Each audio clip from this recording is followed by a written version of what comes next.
الحمد للہ رب العالمین، الصلاة والسلام علی امام الانبیاء والمرسلین، ثم الصلاة والسلام علی امام الاولیاء الکاملین،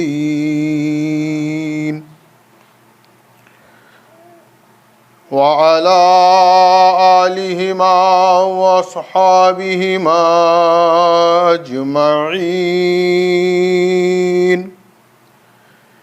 من يومنا هذا إلى يوم الدين. فأعوذ بالله من الشيطان الرجيم. بسم الله الرحمن الرحيم.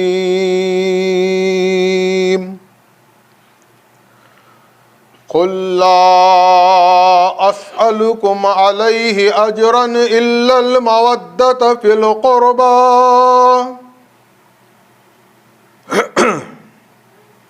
اما بعد، قابل احترام عالی جناب لیاقت علی خان صاحب و عالی جناب ابو اللطیف سید خالد صاحب،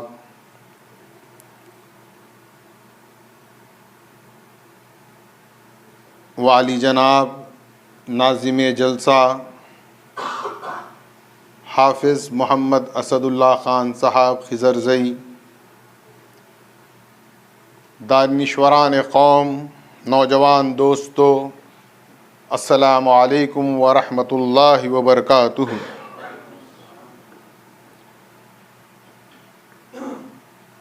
آج ہم تمام ذکر امام حسین علیہ السلام سننے اور سنانے کے لیے جمع ہوئے ہیں.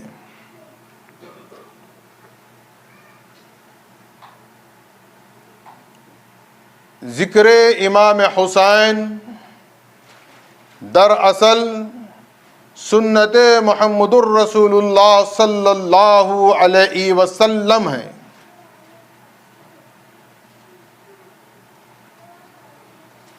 یہ بات ہم اپنے اذہان میں ہمیشہ محفوظ رکھیں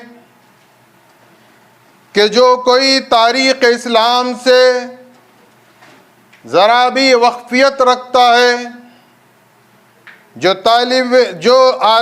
تاریخ اسلام کا طالب علم ہے، اسے اس بات کا علم و ادراک ہے کہ اسلام میں صرف اور صرف دو ہی فرقے ہیں. ایک فرقے کا نام محبان اہل بیت ہے تو دوسرے فرقے کا نام دشمنان اہل بیت ہے. میں اپنے الفاظ کا ذمہ دار ہوں کہ آپ جب تاریخ اسلام دیکھیں گے تو تاریخ اسلام میں سب سے پہلا فرقہ جو وجود میں آیا اسے فرقہ خوارج کہا جاتا ہے، اور فرقہ خوارج کی بنیاد نظریہ فکر صرف اور صرف بغض اہل بیت میں ہے. اور آپ سمجھتے ہیں کہ اس وقت حضرت علی کی موجودگی میں جو فرقہ خوارج وجود میں آیا، آج بھی اس کا سلسلہ جاری ہے. آج بھی آپ کو صرف دو ہی فرقے نظر آئیں گے، ایک محبان اہل بیت، ایک دشمنان اہل بیت. اور آپ یاد رکھیں، اسلام کی جڑ اور بنیاد ہے محبت اہل بیت. اگر کوئی دعویٰ کرتا ہے کہ وہ مسلمان ہے اور اس کے دل میں محبت اہل بیت نہیں ہے تو سمجھ لیں کہ وہ مسلمان نہیں ہے. میں نے کہا کہ یہ سلسلہ جاری ہے. میں آپ کو ایک عام سی بات کہتا ہوں، ہم آج بہت گھبرا سے جاتے ہیں، پریشان سے ہو جاتے ہیں کہ لوگ مہدویت سے منحرف ہو رہے ہیں. آپ کو پتہ ہونا چاہیے جو منحرف ہو کر یہ سمجھتے ہیں کہ ہم منحرف ہو گئے ہیں، پہلے ان سے پوچھیں کہ انہیں دین کا کیا علم ہے، ان کے پاس دین کا کیا تعارف ہے، ان کے پاس اسلام کا کیا تعارف ہے، ان سے پوچھیں کہ وہ کیوں انحراف کر رہے ہیں، تو بہت سادہ سا جواب دیں گے، اور وہ جواب کی کڑیاں فرقہ خوارج سے ملتی ہیں۔ وہ کہیں گے نہیں فلاں مرشد ایسے ہیں، فلاں مرشد سے یہ مسئلہ ہے، تو پتہ چلا کہ وہاں بھی علی کی دشمنی تھی اور آج بھی اولاد علی کی دشمنی برقرار ہے۔ یہ حقیقت ہے، آپ کسی سے بھی پوچھ لیں۔ اب آئیے آپ دیکھیں، میں نے کہا کہ ذکر حسین سنت تاجدار کائنات احمد مجتبی محمد مصطفیٰ صلی اللہ علیہ وسلم ہے۔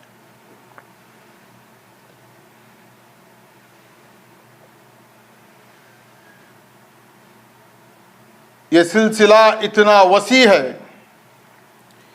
کہ ہم کہاں سے اس کی ابتدا کریں۔ آپ کو معلوم ہونا چاہیے، سب سے پہلے ایک بات ذہن میں رکھیں، ذکر حسین سے کیا حاصل ہوتا ہے۔ ایک معمولی سی بات ہے کہ آخر ہم ہر سال ذکر حسین کرتے ہیں، تو ذکر حسین سے ہمیں کیا حاصل ہوتا ہے؟ میں آپ کو بتاؤں، ذکر حسین سے قلب محمد صلی اللہ علیہ وسلم خوش ہوتا ہے۔ اگر ہم آقا کونین کی دعائیں لینا چاہتے ہیں تو ہمیں چاہیے کہ ہم ذکر حسین کریں۔ ہم چاہتے ہیں کہ محمد الرسول اللہ صلی اللہ علیہ وسلم کے چہرے اقدس پر مسرت آئے تو ہمیں چاہیے کہ ہم ذکر حسین کریں۔ کیا ہے ذکر حسین اور کیا ہے عظمت اہل بیت؟ میں آپ کے سامنے مکمل صحیح احادیث مبارکہ صلی اللہ علیہ وسلم سے بات کروں گا۔ صحیح مسلم کی حدیث، ارقم ابن زید اس کے راوی ہیں، حدیث نمبر بھی آپ نوٹ کر لیں۔ صحیح مسلم کی حدیث، حدیث نمبر 2406۔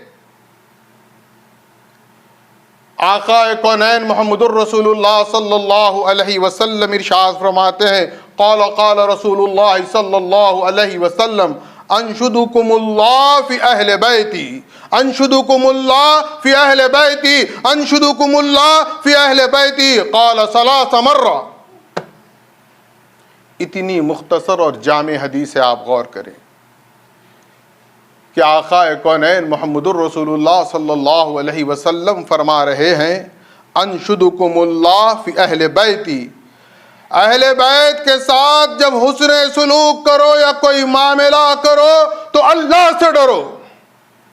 یہ میرے اپنے الفاظ نہیں ہیں، میں آپ کو حوالہ دے رہا ہوں، صحیح مسلم حدیث نمبر 2406۔ اسی طرح دوسرے الفاظ میں یہی حدیث آئی ہے، اذکرکم اللہ فی اہل بیتی، جب تم اہل بیت کے ساتھ معاملہ کرو تو اللہ کو یاد کرو۔ کتنی تاکید ہے۔ اب میں آپ سے سوال کروں گا، یہ کوئی من گھڑت روایت تو نہیں ہے، میرے اپنے گھر کی روایت تو نہیں ہے، میرے اپنے الفاظ تو نہیں ہے۔ کیا عالم اسلام جو مسلمان اپنے آپ کو مسلمان کہتے ہیں، چاہے وہ خوارج سے تعلق رکھنے والے اہل حدیث ہو جائیں، سلفی ہو جائیں، شیعہ ہو جائیں، اہل سنت والجماعت ہو جائیں، کوئی بھی ہو جائے، کیا کوئی انکار کر سکتا ہے صحیح مسلم کا؟ انکار کر دیں صحیح مسلم کا؟ ہمیں کیا ہے، ہمارا انحصار، ہمارا دار و مدار صحیح مسلم پر نہیں ہے، بلکہ امام الصحیح خلیفۃ اللہ مہدی موعود علیہ السلام کی ذات گرامی مرتبت پر ہے۔ اب آپ پہلے صحیح مسلم، یہ صحیح مسلم کی حدیث میں نے آپ کے سامنے رکھی۔ اچھا، یہ قول کس کا ہے، یہ ارشاد مبارک کس کا ہے؟ باعث تکوین کون و مکان احمد مجتبی محمد الرسول اللہ صلی اللہ علیہ وسلم فرما رہے ہیں۔ کس سے فرما رہے ہیں؟ اپنے اصحاب سے فرما رہے ہیں۔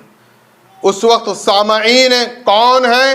اصحاب رسول، اور محمد الرسول اللہ صبح قیامت تک امت کو یہ پیغام دے رہے ہیں، یہ دعوت دے رہے ہیں، اذکرکم اللہ فی اہل بیتی، میری اہل بیت کے ساتھ جب بھی معاملہ کرو تو اللہ کو ضرور یاد کرو، اللہ کا خوف کرو۔ تو آپ بتائیے کیا آپ صحیح مسلم کا انکار کر دیں گے یا اس صحیح حدیث کا انکار کر دیں گے؟ ہاں ممکن ہے خوارج کی ذہنیت رکھنے والے افراد یہ کہیں گے نعوذ باللہ من ذالک، کیا یہ ہم سوچ سکتے ہیں کہ نعوذ باللہ محمد الرسول اللہ صلی اللہ علیہ وسلم اقربا پروری کی دعوت دے رہے ہیں؟ معاذ اللہ ہمارے ذہن کے کسی بھی حصے میں یہ بات آ جائے کہ محمد الرسول اللہ صلی اللہ علیہ وسلم اقربا پروری کی دعوت و تعلیم دے رہے ہیں تو ہمارا ایمان ختم، لمحے بھر میں ہم مومن سے کافر ہو جائیں گے۔ دین کہاں سے بنتا ہے؟ کیا دین آپ کے کچھ کہنے سے یا میرے کچھ کہنے سے دین بنتا ہے؟ دین بنے گا اللہ کے حکم پر، اور دین بنے گا محمد الرسول اللہ صلی اللہ علیہ وسلم کے لب جنبش کا نام دین ہے۔ کیا آپ الزام دیں گے محمد الرسول اللہ پر نعوذ باللہ کہ آقا کونین احمد مجتبی نے اقربا پروری کی بات کی ہے؟ نہیں، بلکہ یاد رکھیں آپ نے امت کو دین سکھایا ہے کہ کسی بھی زمانے میں تم اہل بیت کے ساتھ کوئی معاملہ کرو تو اللہ سے ڈرو، اللہ سے خوف کھاؤ۔ اچھا کہا جاتا ہے کہ یہ بات ایزی لینے کی ہے، لائٹ لو اہل بیت کا کیا ہے؟ چلیے یہ لائٹ لو ایزی لینا، اس پر میں ایک حدیث سناتا ہوں۔ جامع ترمذی کی صحیح حدیث، آقا کونین محمد الرسول اللہ کیا فرما رہے ہیں؟ انی تارک فیکم کتاب اللہ و اہل بیتی۔ آقا کیا فرما رہے ہیں؟ میں تم میں دو بھاری چیزیں چھوڑ رہا ہوں، وزنی چیزیں چھوڑ رہا ہوں۔ محمد الرسول اللہ جس کو وزنی کہیں، جس کو بھاری کہیں، آپ اگر کہیں کہ ایزی ہے کوئی بات نہیں ہلکی لو، تو آپ بتائیے ہم نبی کس کو مانیں؟ میرے آقا و مولا محمد الرسول اللہ صلی اللہ علیہ وسلم فرما رہے ہیں انی تارک فیکم الثقلین، میں تم میں دو وزنی چیزیں چھوڑ رہا ہوں۔ ایک کیا ہے؟ کتاب اللہ، اللہ کی کتاب قرآن مجید۔ دوسرا کیا فرمایا؟ وہ اہل بیتی، میری اہل بیت۔ محمد الرسول اللہ وزنی جس کو کہہ رہے ہیں، جس کو بھاری کہہ رہے ہیں، ہم کہتے ہیں نہیں ایزی لینے کی بات ہے، اس کا تعلق دین سے نہیں ہے۔ آپ کو دین ہی نہیں معلوم تو تعلق کیا معلوم ہوگا؟ بتا دیجئے، جامع ترمذی کی صحیح حدیث ہے، انکار کر دیجئے۔ آقا کونین محمد الرسول اللہ فرما رہے ہیں، اور پھر یاد رکھیں یہ تو مانتے ہیں نا ہم کہ قرآن کو جو چھوڑ دے گا وہ گمراہ ہو جائے گا، قرآن کو جو بھول جائے گا وہ گمراہ ہو جائے گا، قرآن سے جو انحراف کرے گا وہ کافر ہو جائے گا، قرآن کا جو انکار کرے گا وہ کافر ہو جائے گا۔ جب یہ بات مانتے ہیں تو یاد رکھیں محمد الرسول اللہ نے اہل بیت کو قرآن سے جوڑ دیا ہے کہ جس طرح قرآن کو ترک کرنے والا گمراہ ہے، اسی طرح اہل بیت کو ترک کرنے والا بھی گمراہ ہے۔ محمد الرسول اللہ کے یہ نواسے امام حسین جس کے آج ہم ذکر کر رہے ہیں، آج ہم یقین مانیے دراصل آقا کونین محمد الرسول اللہ صلی اللہ علیہ وسلم کو خوش کر رہے ہیں۔ عقیدہ ایمان کس سے لیں گے ہم؟ ان سوشل میڈیا پر بکنے والے ملاؤں سے لیں گے یا حضرت ابوبکر صدیق رضی اللہ تعالیٰ عنہ سے لیں گے؟ صحیح بخاری کی صحیح حدیث میں آپ کے سامنے رکھ رہا ہوں کہ حضرت ابوبکر صدیق رضی اللہ تعالیٰ عنہ حضرت امام حسن کو اپنے کاندھوں پر بٹھا کر مدینے کی گلیوں میں گھومتے تھے. اور روایت حدیث جس کا مفہوم یہ ہے کہ حضرت ابوبکر صدیق رضی اللہ تعالیٰ عنہ، تصور کریں کہ کیا منظر ہوگا وہ. ابوبکر صدیق اول خلیفۃ المسلمین امام حسن کو اپنے کاندھوں پر بٹھا کر مدینے کی گلیوں سے گزر رہے ہیں کہ راستے میں گزرتے گزرتے کیا دیکھتے ہیں کہ ایک جانب حضرت علی تشریف فرما ہے، وہ کھڑے ہوئے ہیں. اب دیکھیں ابوبکر، ایمان لے، عقیدہ لے، ابوبکر صدیق سے لے. کہتے ہیں علی، یہ تمہارا بیٹا حسن پیغمبر کی شبیہ ہے، تمہاری شبیہ نہیں ہے. شبیہ کہتے ہیں یعنی یوں کہہ لوں میں اپنے الفاظ میں کہ حضرت ابوبکر صدیق کہہ رہے ہیں علی تمہارا بیٹا محمد الرسول اللہ کے جیسا ہے، تمہارے جیسا نہیں. حضرت علی اس پر مسکرا دیتے ہیں. اب آپ بتائیے، ہم بھی زندگی گزار رہے ہیں، ہم کس کے بچوں کو لے کر گلیوں میں گھومتے ہیں بتائیے؟ کیا ہم کسی کے بچوں کو اپنے کاندھوں پر اٹھا کر پھرتے ہیں؟ پھر ابوبکر صدیق امام حسن کو لے کر کیوں پھرے؟ چونکہ امام حضرت ابوبکر صدیق نے دیکھا تھا کہ امام حسن و حسین کو کاندھوں پر بٹھا کر مدینے کی گلیوں میں پھرنا محمد الرسول اللہ کی سنت ہے. اور تاریخ میں کہیں یہ واقعہ، یہ روایت نہیں ملے گی کہ ابوبکر صدیق نے اپنی خود کی اولاد کو کبھی کاندھوں پر بٹھایا ہو. لیکن نواس رسول امام حسن کو بٹھایا. دیگر احادیثی کتب میں یہ روایت بھی ہے کہ امام حسن کے ساتھ امام حسین بھی ہیں. محمد الرسول اللہ کس قدر محبت کرتے ہیں امام حسین سے. دیکھیں آپ، اہل بیت سے محبت. ابوبکر صدیق کا یہ عالم ہے. حضرت عمر ابن خطاب، دیگر کبار صحابہ کا یہی عمل رہا ہے. اگر میں وہ واقعات بیان کروں تو میں سمجھتا ہوں میری حیات بس نہیں ہوگی. میں بہت اجمالاً، بہت اختصاراً چند اشارے آپ کو دینا چاہتا ہوں تاکہ آپ دیکھیں کہ اصحاب رسول کے پاس عظمت حسین کیا ہے، عظمت امام حسن کیا ہے، عظمت اہل بیت کیا ہے. حضرت عبداللہ ابن عمر کے پاس ایک شخص عراق سے آیا.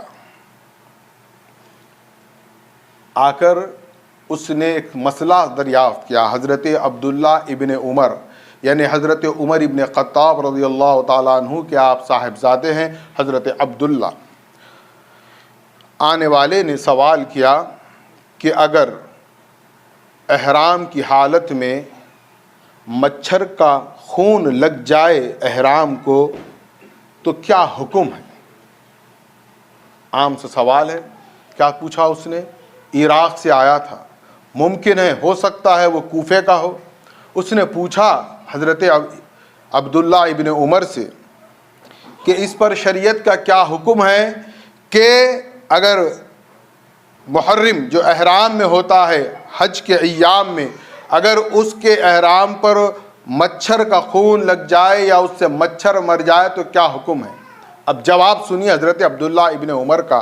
عبداللہ ابن عمر کہتے ہیں کم بخت تو مچھر کے خون کا سوال کر رہا تھا، وہاں فرزند حسین، فرزند رسول حسین کا خون کر دیا، تجھے پرواہ نہیں ہوئی. یہ صحابہ، یہ اصحاب اہل بیت ایک وسیع ہے. اہل بیت میں مخصوص ہے اولاد فاطمہ، لیکن جب وسعت ہوتی ہے تو بنی ہاشم کو بھی شمار کیا جاتا ہے. اب آپ دیکھیں کہ ہم حضرت عبداللہ ابن عمر کی ایک اور روایت میرے ذہن میں آ گئی، میں آپ سے کہتا چلوں. ایک صحابی رسول ہیں کبار صحابہ میں جن کا نام ہے حضرت زید ابن ثابت رضی اللہ عنہ. وہ بہت ضعیف ہو گئے تھے. یہ کبار صحابی ہیں حضرت زید ابن ثابت. ان کی ضعیفی میں ان کی والدہ کا انتقال ہو گیا. حضرت عبداللہ ابن عمر آقا کونین محمد الرسول اللہ صلی اللہ علیہ وسلم کی حیات مبارکہ میں سب سے کم سن صحابی تھے، نو عمر تھے، نوجوان تھے بالکل۔ اب آپ دیکھیں حضرت زید ابن ثابت کی ماں کا انتقال ہوا ہے، جنازے کی نماز ہوئی، اب جنازہ لے جایا جانے لگا۔ چونکہ زید ابن ثابت ضعیف ہو گئے تھے، کمزور ہو گئے تھے، ان کی سواری ان کے قریب لائی گئی، اور جیسے ہی حضرت زید ابن ثابت اس پہ بیٹھنے کے لیے تیار ہوئے، حضرت عبداللہ ابن عباس، حضرت عباس کون ہیں؟ محمد الرسول اللہ کے چچا ہیں حضرت عباس، حضرت عباس کے بیٹے ہیں عبداللہ ابن عباس رضی اللہ عنہما، جس کو ہم کہتے ہیں۔ وہ فوراً آگے بڑھے اور انہوں نے اس سواری کے رکاب کو پکڑ لیا، یعنی جس پر پیر رکھ کر سوار ہوا جاتا تھا، رکاب کو جیسے ہی پکڑا، اب آپ سیکھیں، یہاں سے دین کو سیکھیے۔ یہ حضرت زید ابن ثابت ہیں، صحابی رسول ہیں، جلیل القدر صحابی ہیں، اور پھر اس کے ساتھ ساتھ عمر کے اس طوالت کے ساتھ ہیں۔ وہ جیسے ہی دیکھا کہ حضرت عبداللہ ابن عباس نے رکاب تھام لی ہے اور آپ کو سہارا دے رہے ہیں، انہوں نے ڈرتے ہوئے اپنے آپ کو سنبھالا، پیچھے ہٹ گئے اور کہنے لگے، اے عبداللہ یہ کیا کر رہے ہو؟ انہوں نے جواب دیا حضرت عبداللہ ابن عباس نے، ہاکذا نفعل بالعلماء، ہمارا طریقہ ہے علماء کی تعظیم و تکریم کرنا۔ کیا تربیت کرے تھے محمد الرسول اللہ، ذرا تصور کریں۔ کیا کہا انہوں نے؟ ہاکذا نفعل بالعلماء، ہم علماء کا اس طرح ادب و احترام کرتے ہیں، تعظیم و تکریم کرتے ہیں۔ جو ہی یہ کلمات سنے حضرت زید ابن ثابت نے فوراً نیچے اتر گئے اور حضرت عبداللہ ابن عباس کے ہاتھ کو چوم لیا۔ ایک نوجوان لڑکا ہے، ایک ضعیف العمر صحابی رسول ہیں، وہ دیکھیں اتر کر کیا کر رہے ہیں، حضرت عبداللہ ابن عباس کے دست اقدس کو چومتے ہیں۔ حضرت عبداللہ ابن عباس پوچھتے ہیں یہ کیا کر رہے ہو؟ تو وہ کیا جواب دیتے ہیں؟ ہاکذا امرنا نفعل بالاہل بیتی، ہمیں حکم دیا گیا ہے کہ اہل بیت کی اسی طرح تعظیم و تکریم کریں۔ ایک اور واقعہ میں آپ کو بتاتا ہوں، ہم سمجھیں، ہم غور کریں کہ ہم آج کس منزل پر گر چکے ہیں جبکہ ہمیں کس مقام پر ہونا تھا۔ عمر بن عبدالعزیز اموی خلافت کے ایک بہت ہی نیک اور بہت اچھے عمرہ میں جن کا شمار کیا جاتا ہے، وہ ابھی امیر نہیں بنے تھے، اس سے پہلے وہ مدینہ منورہ کے گورنر تھے۔ ان کے پاس فاطمہ بنت علی، میں ابھی کس کی بات کر رہا ہوں آپ غور کریے، یہ ابھی میں اولاد فاطمہ کی بات نہیں کر رہا ہوں، میں تو حضرت عباس کی اولاد کی بات کیا، اب میں بات کر رہا ہوں حضرت علی کی بیٹی ہے فاطمہ۔ یہ بی بی فاطمہ کی بیٹی فاطمہ نہیں ہے، یہ آپ کی دوسری کسی اور زوجہ کی بیٹی ہے جس کا نام فاطمہ ہے، جس کو تاریخ فاطمہ بنت علی کے نام سے جانتی ہے۔ وہ حضرت عمر بن عبدالعزیز کے پاس آئی، ان کی اپنی کوئی حاجت تھی گورنر سے، انہوں نے عرض کیا، انہوں نے فوراً ان کا وہ جو کام تھا فوراً کرا دیا۔ کرانے کے بعد روایت میں آتا ہے کہ عمر بن عبدالعزیز مدینہ منورہ کے گورنر ہیں، وہ بچی کے سامنے ہاتھ جوڑنے لگے، کہنے لگے، بی بی آج کے بعد کبھی تم میرے دربار پر مت آنا، بی بی میں نے آپ کا کام کر دیا، اور بی بی یاد رکھو میں آپ کا کام کر دیا، کل حشر میں میری شفاعت کرنا، اور کہنا نانا سے کہ میں آپ کا خادم ہوں، میں تمہارا نوکر ہوں، میں نے نوکری اچھی طرح کی ہے۔ بچی تھی چلے گئی۔ درباریوں نے پوچھا کیا اہل بیت کے ہر بچے کو روز محشر حق شفاعت حاصل رہے گا؟ تو عمر بن عبدالعزیز نے قسم کھا کر کہا، خدا کی قسم، حشر میں تمام اہل بیت کے ہر بچے اور بچی کو اللہ حق شفاعت دے گا، جس کو چاہیں گے وہ جنت میں ڈالیں گے، جس کو چاہیں گے جہنم میں ڈالیں گے۔ یہ عمر بن عبدالعزیز ہے، یہی عمر بن عبدالعزیز کے پاس امام حسن کے ایک پوترے ہیں، امام عبداللہ الکامل ابن حسن المثنی ابن امام حسن۔ امام حسن کے بیٹے ہیں حسن مثنی اور ان کے بیٹے ہیں عبداللہ الکامل۔ اب یہ عمر بن عبدالعزیز خلیفۃ المسلمین بن چکے تھے، فرما رواں ہیں، سلطنت کا بادشاہ ہے۔ عبداللہ الکامل پہنچے، اپنی کوئی حاجت کوئی کام کہا، انہوں نے فوراً وہ کام کروا دیا اور کہا فرزند علی آج کے بعد آپ نہ آئے میرے دربار میں، آپ آ کر مجھے شرمندہ نہ کریں، آپ اس طرح آئیں گے اور میں شرمندہ ہو جاؤں گا تو حشر میں محمد الرسول اللہ کو اپنا کیا منہ دکھاؤں گا۔ آپ کو اگر کبھی حاجت ہو جائے، ضرورت پڑے تو کسی آدمی کو بھیج دینا یا ایک چٹ لکھ کر بھیج دینا، میں آپ کا کام کر دوں۔ یہ ہے، دیکھیے آپ، عقیدہ یہاں سے ہے۔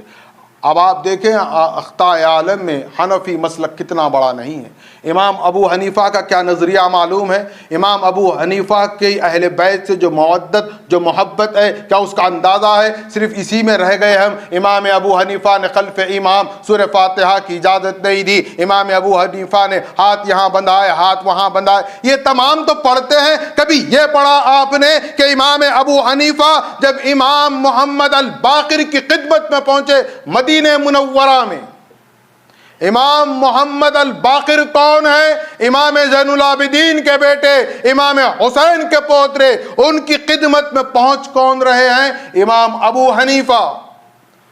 حنفیت کا دم بھرنے والوں، فقہ تو بہت سیکھ لی، کبھی محبت اہل بیت بھی امام ابو حنیفہ سے سیکھو۔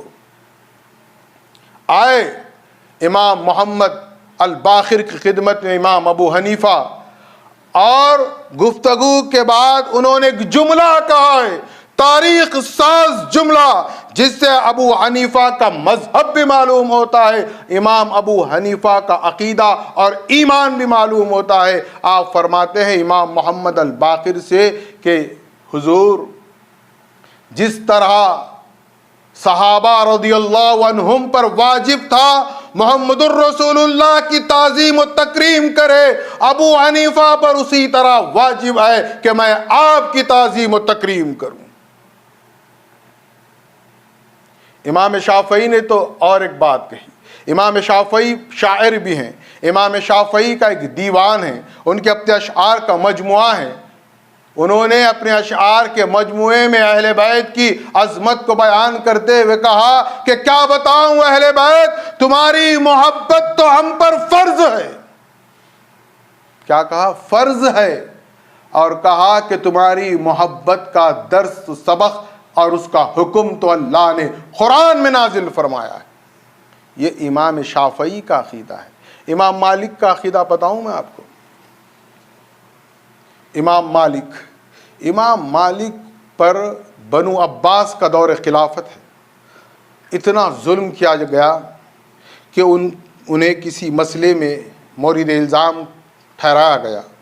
ایک معمولی سا مسئلہ طلاق کا مسئلہ تھا، اس مسئلے کو تول دیا گیا۔ در حقیقت پیچھے کیا تھا کہ حضرت امام مالک شہدائے اہل بیت تھے، انہیں زودکوب کیا جا رہا تھا۔ خلافت کس کی ہے؟ بنو عباس کی ہے۔ بنو عباس کون ہے؟ حضرت عباس۔ حضرت عباس کون ہے؟ محمد الرسول اللہ کے چچا۔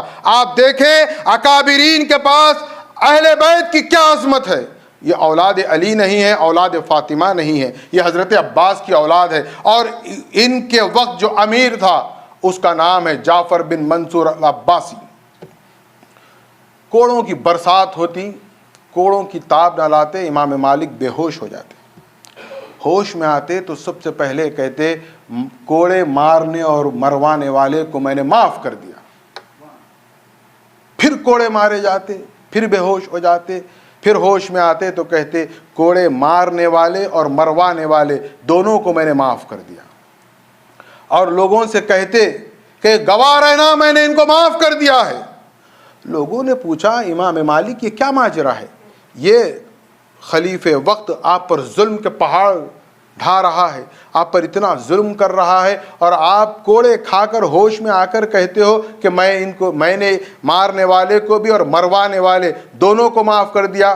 تو کہتے ہیں کیا کہوں, مجھے ڈر لگتا ہے جب میں کوڑے کھاتا ہوں کہ میری موت واقع نہ ہو جائے. اور یہ بنو عباس ہیں, حضرت عباس کی اولاد ہے. میں نہیں چاہتا کہ خانواد نبوت کا کوئی فرد روز محشر میری وجہ سے جہنم میں جائے, اسی لیے میں کہتا ہوں کہ میں نے ان کو معاف کر دیا. اب آپ دیکھیں ذکر حسین, یہ عظمت ذرا ذہن میں رکھ کر اب آپ ذکر حسین کو سماعت کریں کہ محمد الرسول اللہ صلی اللہ علیہ وسلم, آپ کی ایک چچی ہیں ام فضل رضی اللہ عنہا, ایک مرتبہ بڑے گھبرائے ہوئے محمد الرسول اللہ صلی اللہ علیہ وسلم کی خدمت میں آئی. آقا کونین محمد الرسول اللہ نے کہا کہ اماں چچی کیا بات ہے, کیوں اتنی گھبرائی ہوئی ہو؟ تو انہوں نے ام فضل نے کہا کیا بتاؤں یا رسول اللہ, رات میں نے بہت دردناک بھیانک خواب دیکھا ہے. حضور نے پوچھا بتاؤ کیا خواب دیکھا ہے؟ تو وہ ام فضل کہنے لگی یا رسول اللہ میں نے رات میں خواب میں دیکھا کہ آپ کے جسم کا ایک عضو کٹ کر میری گود میں آ گیا ہے. تو میں گھبرا گئی کہ آپ کا عضو کٹ کر میری گود میں آ گیا. نگاہ نبوت اس خواب کو دیکھ رہی تھی, سماعت بھی کر رہی تھی. محمد الرسول اللہ مسکرا دیے, مسکرا کر کہنے لگے ام فضل مبارک ہو, فاطمہ حاملہ ہے, اللہ اس کو بیٹا دے گا اور وہ تمہاری گود میں کھیلے گا. اس کی اولاد میرے جسم کا ٹکڑا ہے. چونکہ دراصل امام حسن اور حسین میں صرف 11 ماہ کا فرق ہے. سن 3 ہجری میں امام حسن کی ولادت ہوئی, سن 4 ہجری میں امام حسین کی ولادت ہوئی, سن 5 ہجری میں حضرت زینب کی ولادت ہوئی. یہ تینوں بچے حضور صلی اللہ علیہ وسلم کی آغوش میں پلے بڑے. اب آپ دیکھیں کہ حضور کس قدر محبت فرما رہے ہیں امام حسین سے یا امام حسن سے. ایک واقعہ کہہ کر میں آگے ایک اور روایت آپ سے کہتا ہوں. آج دراصل میں خطاب یا تقریر کے میری نہ نیت ہے نہ میرا موڈ ہے. میرے تصور میں یہ ہے کہ میں ذکر حسین کروں تاکہ میرے نبی محمد الرسول اللہ مجھ سے خوش ہو جائیں. آپ بھی دعا کریں کہ آقا کونین ہماری اس حاضری کو قبول فرما لیں. دیکھیے آپ رسول اللہ صلی اللہ علیہ وسلم,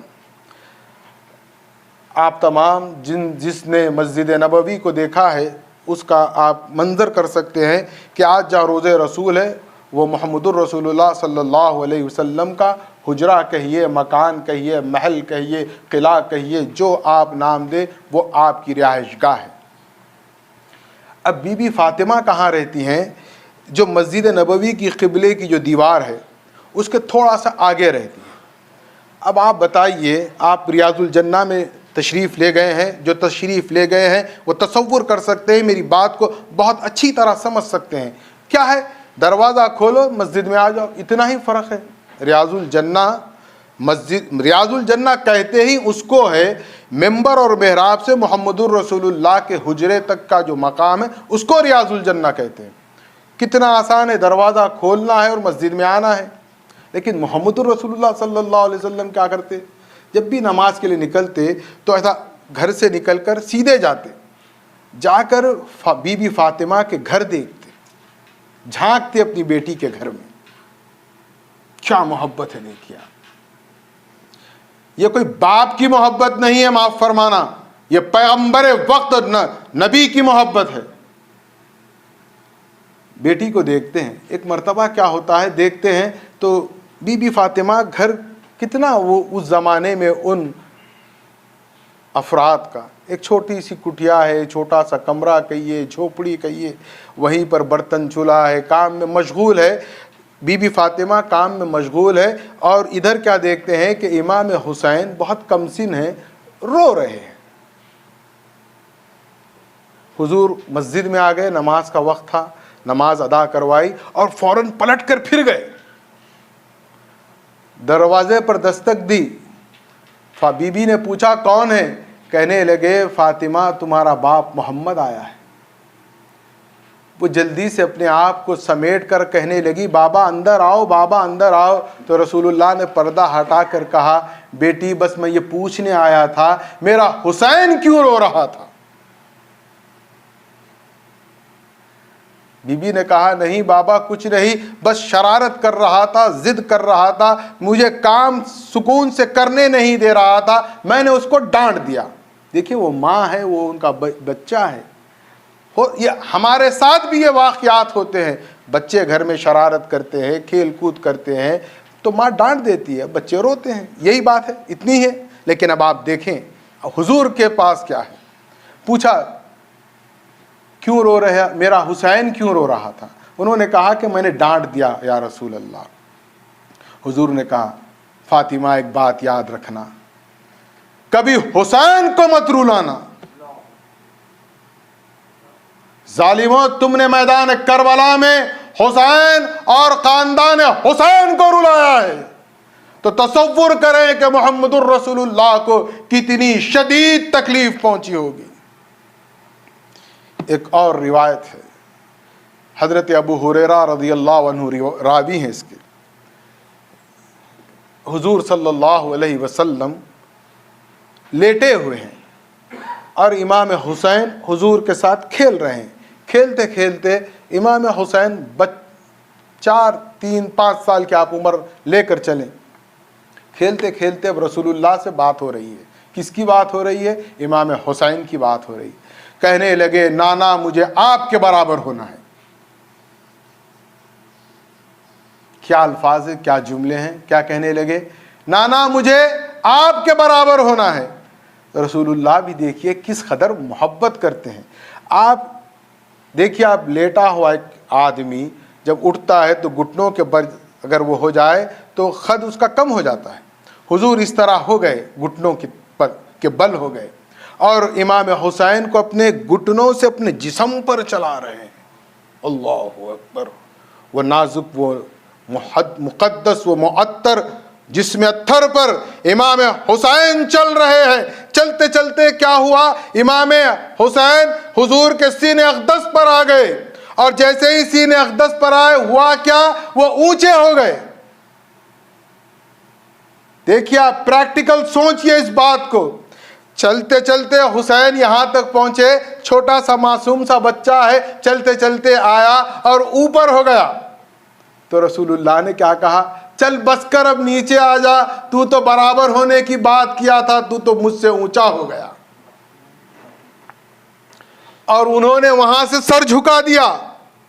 راوی حضرت ابو ہریرہ ہیں، وہ کہتے ہیں جب انہوں نے سر جھکا دیا تو آقا کونین محمد الرسول اللہ صلی اللہ علیہ وسلم نے امام حسین کی زبان کو چوسا، پھر اس کے بعد نیچے لٹا کر اپنے سینے سے ملنے لگے اور امام حسین کو سونگھنے لگے۔ ابو ہریرہ نے پوچھا یا رسول اللہ یہ آپ حسنین کو سونگھتے کیوں ہیں؟ صحابہ کا بھی بڑا عجیب معاملہ تھا، ذرہ برابر بھی کوئی بات ان کے سمجھ میں نہ آتی یا ان کو نہیں نظر آتی فوراً سوال کر لیتے۔ پوچھا یا رسول اللہ یہ آپ امام حسن اور حسین کو سونگھتے کیوں ہیں؟ حضور نے جواب دیا کیا بتاؤں ابو ہریرہ، فاطمہ کے ان دونوں بچوں کے جسم سے مجھے جنت کے پھولوں کی مہک آتی ہے۔ پھول سے آپ نے تشبیہ دی ہے تو ذرا تصور کریں کیا نزاکت ہوگی، کیا اس کی کیفیت ہوگی۔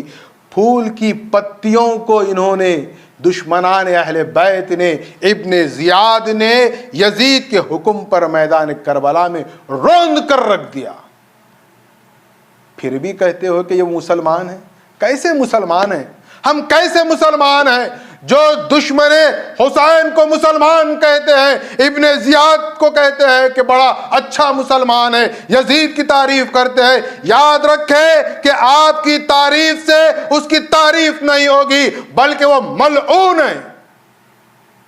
محمد الرسول اللہ صلی اللہ علیہ وسلم جتنی محبت امام حسن اور حسین سے کرتے ہیں آپ نے اتنی محبت کسی سے نہیں کی۔ امام حسین کو اپنی پیٹھ پر سوار کرتے. ہم کہتے ہیں بچپن کے واقعات ہیں, ہم پڑھتے ہیں, سنتے ہیں, کہتے بھی ہیں کہ رسول اللہ نے اپنے آپ کو گھوڑا بنا لیا, گھوڑ سواری کرائی حسین کی. ہم کہتے ہیں رسول اللہ نے کاندھوں پر بٹھایا امام حسین کو. ہم کہتے ہیں محمد الرسول اللہ نے واللیل والی زلفوں کو رکاب کے طور پر امام حسین کے ہاتھ میں دے دیا. ہمیں تو بس ہم اندھے ہیں, ہمیں کیا نظر آ رہا ہے؟ ہم سمجھ رہے ہیں نانا کا نواسے سے لاڑ ہے, لیکن حقیقت میں اگر دیکھا جائے تو مجھ جیسا ایک عاشق اہل بیت یہ کہے گا کہ وہاں پر کوئی نانا اور نواسے کا لاڑ نہیں ہے, بلکہ محمد الرسول اللہ حسین کو میدان کربلا کے لیے تیار کر رہے ہیں.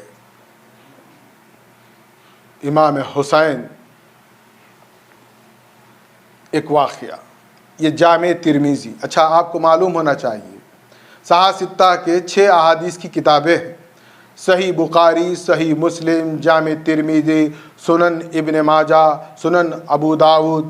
یہ ہے, یہ مانتے ہیں عالم اسلام. اچھا ان کا عقیدہ بھی معلوم ہے آپ کو, ان ائمہ محدثین کا. جائیے آج تو ہر چیز آپ کے ہاتھ میں ہے, سرچ کریے, حضرت گوگل سے پوچھئے, سرچ کر آئیے اور بات کریے مجھ سے. کسی بھی امام حدیث نے, امام مسلم, امام صحیح, امام بخاری, امام ترمذی, امام ابو داؤد, امام ابن ماجہ, ہر ایک نے جو احادیث کو جمع کیا ہے اس میں ایک باب ہوتا ہے, ایک چیپٹر ہے, ایک پوری ٹاپک ہے. کیا ٹاپک ہے؟ مناقب اہل بیت. یہ ہماری اپنی کتاب تو نہیں ہے, کوئی تاریخ کی بھی کتاب نہیں ہے. آپ ہی فتویٰ دیے ہیں, آپ ہی مانتے ہیں صحاح ستہ ہے قرآن کے بعد سب سے معزز. تو قرآن کے بعد جس کو آپ نے سب سے معزز مانا ہے, صحیح بخاری, صحیح مسلم, ترمذی, ابو داؤد, ابن ماجہ, نسائی, ان تمام احادیث کی کتب میں مناقب اہل بیت کا باب آپ کو ہر حال ملے گا اور ہمیشہ ملے گا. تو کیا پتہ چلتا ہے کہ یہ ائمہ حدیث نے بھی امت کو دعوت دی ہے کہ جہاں ہم طہارت کے, وضو کے, نماز کے, حج کے, زکوٰۃ کے, بیع و شرع کے مسائل بیان کر رہے ہیں, وہیں پر یاد رکھو دین کی تکمیل, مومن کامل کی پہچان یہ ہے کہ وہ اہل بیت سے محبت رکھے, ان سے مودت رکھے. ورنہ نکال دیجئے. میں جامع ترمذی سے آپ کو حوالہ دیتا ہوں, یہ روایت سنیے. جامع ترمذی کی حدیث ہے, ذکر حسین میں نے کہا سنت رسول ہے. میں اب اس حدیث سے یہ ثابت کرنے لگا ہوں. مسجد نبوی میں محمد الرسول اللہ صلی اللہ علیہ وسلم منبر پر جمعے کا خطبہ ارشاد فرما رہے ہیں. شریعت محمد الرسول اللہ کی, اور شریعت کا علم محمد الرسول اللہ سے زیادہ کیا آج کے مولوی کو ہے؟ کیا آپ کی آج حضرت گوگل کو ہے؟ کس کو ہے بتائیے؟ وہ صاحب شریعت ہے, وہ خاتم النبیین ہیں, وہ افضل الانبیاء ہیں, وہ خاتم الانبیاء ہیں, وہ وجہ تخلیق کائنات ہیں, وہ رحمتا للعالمین ہیں, وہ شفیع المذنبین ہیں. وہ جمعے کا خطبہ مسجد نبوی میں ارشاد فرما رہے ہیں. اب آپ اس واقعے کو میں چاہتا ہوں امیجن کریں, تصور کریں, اپنے اذہان کو اس طرف لے کر جائیں اور غور کریں کہ کیا منظر ہوگا. خطیب الانبیاء محمد الرسول اللہ منبر پر تشریف فرما خطبہ ارشاد فرما رہے ہیں. دوران خطبہ محمد الرسول اللہ کیا دیکھتے ہیں کہ 3-4 سال کے چھوٹے 2 بچے, معصوم بچے, ہرے سرخ کرتے پہنے ہوئے. کیا خوبصورتی ہوگی.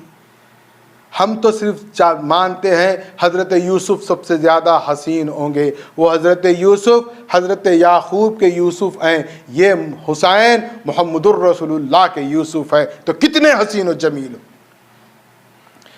دیکھیے آپ 2 چھوٹے بچے ہرے کرتے پہنے ہوئے مسجد نبوی میں چلتے آ رہے ہیں. حدیث کے الفاظ ہیں یمشیانی یا سرانی, یعنی جب چلتے ہیں بچے تو لڑکھڑا جاتے ہیں, لڑکتے ہیں, اور حضور خطبہ دے رہے ہیں. دیکھا آپ نے کہ یہ 2 معصوم بچے حسن اور حسین کرتا پہنے ہوئے, ہرے رنگ کا کرتا پہنے ہوئے, حدیث کے الفاظ ہیں کپڑے کا رنگ تک بتایا گیا ہے، آ رہے ہیں۔ حضور نے دیکھا ممبر سے اتر گئے رسول اللہ صلی اللہ علیہ وسلم۔ خطبہ جمعہ ہے، کوئی عام خطبہ بھی نہیں ہے، خطبہ جمعہ ہے۔ خطبہ جمعہ واجب ہوتا ہے۔ اب آپ شریعت کی کتابوں میں پڑھیے، فقہ کی کتابوں میں مسائل پڑھے، میں تو عشق کی کتاب سے بات کر رہا ہوں۔ محمد الرسول اللہ ممبر سے نیچے اتر گئے اور جا کر دوڑتے ہوئے دونوں کو گود میں اٹھا لیا۔ رسول اللہ کا ہر فعل، ہر عمل ہی تو دین ہے نا، وہی تو سنت ہے، یا اس کے علاوہ کچھ اور ہے تو وہ آپ کے لیے مبارک، ہمارے لیے ہمارے رسول مبارک ہے۔ دونوں بچوں کو لے کر آئے۔ اب آپ دیکھیں یہ ممبر ہے، یہ ممبر پر پیچھے پہلے زینے پہ آپ صلی اللہ علیہ وسلم نے دونوں بچوں کو بٹھا دیا۔ یہ بچے پیچھے ہیں۔ اب رسول اللہ صلی اللہ علیہ وسلم خطبہ ارشاد فرما رہے ہیں۔ خطبہ نہیں ختم ہوا، خطبہ نہیں ٹوٹا، خطبہ جمعہ ہے۔ پھر حضور خطبہ ارشاد فرما رہے ہیں۔ خطبہ کہتے کہتے دیکھیے آپ کیا منظر ہوگا۔ ایک اور جامع ترمذی میں یہ نہیں ہے، دوسری احادیث کی کتاب میں ہے کہ رسول اللہ خطبہ دیتے دیتے آپ پلٹ پلٹ کر ان دونوں معصوم بچوں کو بھی دیکھتے، ان کے چہرے کے تاثرات کو دیکھتے کہ یہ میرا خطبہ سن بھی رہے ہیں تو ان کے چہرے کے کیا تاثر ہے، کیا ریاکشن ہے۔ اور پھر ادھر سامعین کو دیکھتے ہوئے خطاب فرماتے اور دوران خطبائی کہنے لگے کیا بتاؤں، یہ حسن اور حسین چلتے ہوئے آ رہے تھے، لڑکھڑا رہے تھے۔ اللہ اکبر۔ آپ دیکھیں رسول اللہ کیا سبق دے رہے ہیں۔ آپ فرما رہے ہیں کہ یہ حسن اور حسین لڑکھڑا رہے تھے۔ فلم اصبر، حدیث کے الفاظ ہے، فلم اصبر، مجھ سے صبر نہیں ہو سکا اور میں دوڑ کر نیچے اترا اور میں ان کو گود میں لے کر آ گیا۔ اور پھر یہ واقعہ یا یہ بات رسول اللہ خطبے کے بعد نہیں کہہ رہے ہیں، دوران خطبہ کہہ رہے ہیں۔ تو معلوم ہوا کہ جمعے کے خطبے کا موضوع کیا ہوا، امام حسن اور حسین کی عظمت کو بیان کرنا۔ تو تصور کریں کہ جو رسول مکرم ان معصوم حسن اور حسین کے لڑکھڑانے کو برداشت نہیں کیا، تو وہ جب میدان کربلا میں حسین گھوڑے سے گرے ہوں گے تو آپ پر کیا گزری ہوگی۔ جب حسین کے سر کو کاٹ کر نیزے پر بلند کیا گیا ہوگا تو محمد الرسول اللہ کو کیا تکلیف پہنچی ہوگی۔ کیا امت نے کیا کیا، کیا کر رہے، کیا ہے انہوں نے کربلا میں۔ ایک اور روایت، الحسین منی و انا من الحسین، حضور صلی اللہ علیہ وسلم نے فرمایا حسین مجھ سے ہے اور میں حسین سے ہوں۔ یہ بھی جامع ترمذی کی حدیث ہے۔ کیا فرمایا، الحسین منی و انا من الحسین۔ میں پورا مناقب اہل بیت جامع ترمذی کے ساتھ کا آپ کے سامنے میں چاہتا ہوں کہ پڑھ کر سنا دوں تاکہ ہمارے ایمان میں جلا پیدا ہو، ہمیں دین کی حقیقت معلوم ہو کہ دین نام ہے محبت اہل بیت کا، دین نام ہے مودت اہل بیت کا۔ الحسین منی و انا من الحسین، ترجمہ کیا ہوگا، حسین مجھ سے ہے اور میں حسین سے ہوں۔ آپ کسی کی بھی اس میں شرح لے کر پڑھے، مختلف شرح آپ کو نظر آئے گی، ہر ایک نے اپنے اپنے طور پر کام کیا ہے۔ میری اپنی ایک ذاتی رائے ہے، میں کوئی بہت بڑا عالم نہیں، لیکن میرا ایک الگ وجدان ہے، میرے عشق کے وجدان سے میں اس کی شرح یہ کرتا ہوں۔ یہ بات تو سمجھ میں آتی ہے، الحسین منی، حسین مجھ سے ہے، تو محمد الرسول اللہ کیا ہوئے، مصدر ہوئے حسین کے۔ اب یہ بات سب کو سمجھ میں آتی ہے، سب مانتے ہیں کہ محمد الرسول اللہ سے حسین ہے، آپ نواسے رسول ہیں، محمد الرسول اللہ آپ کے جد ہیں، آپ کے نانا ہیں، تو یہ بات طے ہے کہ آپ مصدر ہیں امام حسین کے۔ لیکن وَأَنَا مِنَ الْحُسَيْن، میں حسین سے ہوں، اس کی کیا شرح کریں گے؟ دراصل محمد الرسول اللہ صلی اللہ علیہ وسلم